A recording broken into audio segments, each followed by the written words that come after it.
Oi, turma. Último dia da NRF, 18 de janeiro, terça-feira, um dia sempre muito aguardado, porque normalmente as key sections, que são as sessões gigantescas, são as que têm os nomes mais, enfim, esperados da feira, mas infelizmente teve alguns cancelamentos, inclusive a palestra da Jéssica Alba, atriz, para falar de sustentabilidade, a diversidade, enfim, era muito esperada, foi cancelada um dia antes da feira. Começou um pouco frustrante, porque o presidente da Nordstrom começou online. Apesar de tudo, foi uma boa entrevista, explicando a Nordstrom é um grande wholesaler de marcas de luxo e eles estão crescendo, estão indo muito bem. E ele conta um pouco, então, de como eles passaram aí na pandemia e das estratégias das multiparcerias. O que a gente sempre gosta muito da Nordstrom é que a Nordstrom não tem a Nordstrom tem coragem de fazer parcerias, mesmo que sejam parcerias, ele explica, por exemplo, com a Brooks Brothers, que teoricamente pode ser um concorrente, né? E ele coloca muito bem, o vice-presidente, né? Ele coloca muito bem que a Nordstrom acredita na soma da concorrência junto com eles e não no subtração, né? Então, eles sempre foram muito fortes nessas tentativas e nessa coragem. Em seguida vem um escândalo de palestra, um escândalo da Carla Harris. Ela é vice-presidente do Morgan Stanley e uma pessoa espetacular, uma palestra espetacular, em que ela coloca as duas grandes mudanças, que a gente está vivendo nas corporações. Uma delas é o poder dos colaboradores, né? Então ela fala do employer versus o employee. As coisas mudaram, assim, definitivamente. Os colaboradores têm suas demandas mais claras, tão diferentes. O equilíbrio mudou. Eles têm, enfim, um poder de discussão. É claro que aqui nos Estados Unidos você está com problema de mão de obra, mas a verdade é que se descobriu-se a vida no lockdown, quer dizer, muitas pessoas repensaram suas vidas, suas prioridades, e hoje tratam, então, essa relação com os empregadores de uma forma diferente, né? Então, ela destaca que as nossas corporações, elas têm que dar diversas alternativas para que os colaboradores se encaixem na melhor alternativa. Então, ela explica um pouquinho, por exemplo, volume de horas na semana. Quer dizer, o cara quer trabalhar na hora que ele quiser, no formato que ele quiser, mas entregando o resultado que todo mundo espera, né?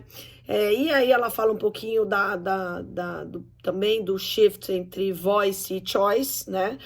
A voz, a exigência que essa nova geração, a exigência que a gente vai viver agora da transparência das relações. E ela fala, não é que a gente quer transparência.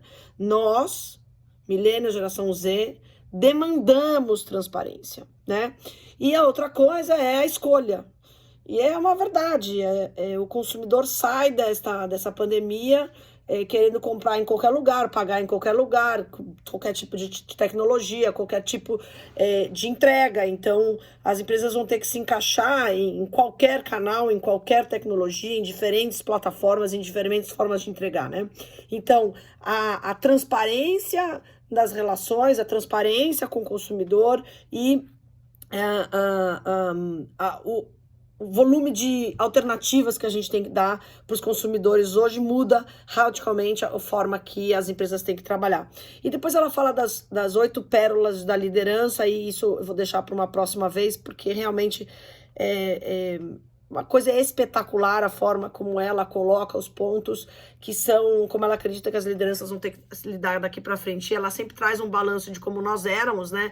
E como a gente antigamente era empregado, a gente era contratado para obedecer, né? E como é hoje, né? A criatividade, o espaço que eu tenho que dar para esses novos colaboradores, para a nova geração, e como tem que trabalhar. Eu acho que tem uma frase dela, foi fantástica, diversidade traz para a companhia, né, as alternativas de ideias. Se você quer muitas ideias, porque inovar São ideias que não existiam. E eu preciso ter um espaço de inovação, eu preciso ter espaço de novas ideias. Para eu ter novas ideias, eu preciso ter novas perspectivas. Para eu poder ter novas perspectivas, eu tenho que ter um monte de gente diferente dentro da sala. Então, é uma diversidade de idade, é uma diversidade de gender, de sexo, é uma diversidade de cultura, é uma diversidade de país. Essa diversidade é que vai gerar, de fato, a inovação nas organizações.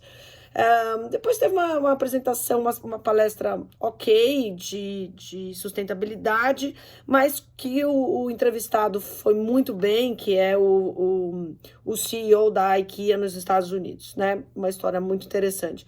E a última palestra que vale a pena falar é sempre do Lee Peterson, né? Uma palestra que todo ano a gente assiste. Não foi espetacular esse ano, mas ele trouxe uma discussão bastante importante para todos nós, que realmente ele começa abrindo falando como é que ninguém falou sobre isso, né? Que é sobre, de fato, o home office. Ele traz uma pesquisa em que 100%, 100, não é 99,9%, mas 100% dos entrevistados afirmam que não vão trabalhar 5 dias por semana nos escritórios. E isso traz uma transformação para o varejo como um todo. E o ponto principal é o varejo de proximidade, é o varejo da comunidade, é o varejo que começa a expandir no seu formato, o que a gente chamava antes do formato bairro, né? Mas como estar presente nessa distribuição, né? Como é que eu posso, então, estar mais perto do consumidor, uma vez que 100% deles não vão mais trabalhar 5 vezes por semana nos seus escritórios, então estarão nas suas casas, enfim. E aí ele traz uma série de números interessantes e traz uma série de casos interessantes, desde da nova loja da Target, desde do serviço da Geek Squad, que é o serviço da Best Buy, que vai até a sua casa. Ele discorre um pouco sobre dark stores, e ele vai falar então de marcas locais e lojas locais, né? Do que ele chama de local brand versus os big brands e as proximidades. Então, esse foi o dia 18, infelizmente a gente não teve a palestra de encerramento que a gente esperava, então foi um dia meio estranho, porque ele terminou às 3 da tarde, a gente está acostumado a sair de lá às 5h30, mas com a palestra da manhã deu o payback da feira como um todo. O que eu posso dizer para vocês é que em 17 anos de NRF, a palestra da manhã foi uma palestra, assim, a Carla Harris, posso considerar uma das entre 3 e 5 melhores palestras que eu já assisti nesses 17 anos. Acho que vale a pena vocês pesquisarem a Carla Harris. Ela tem pelo menos 2 livros que são incríveis, que vale a pena comprar.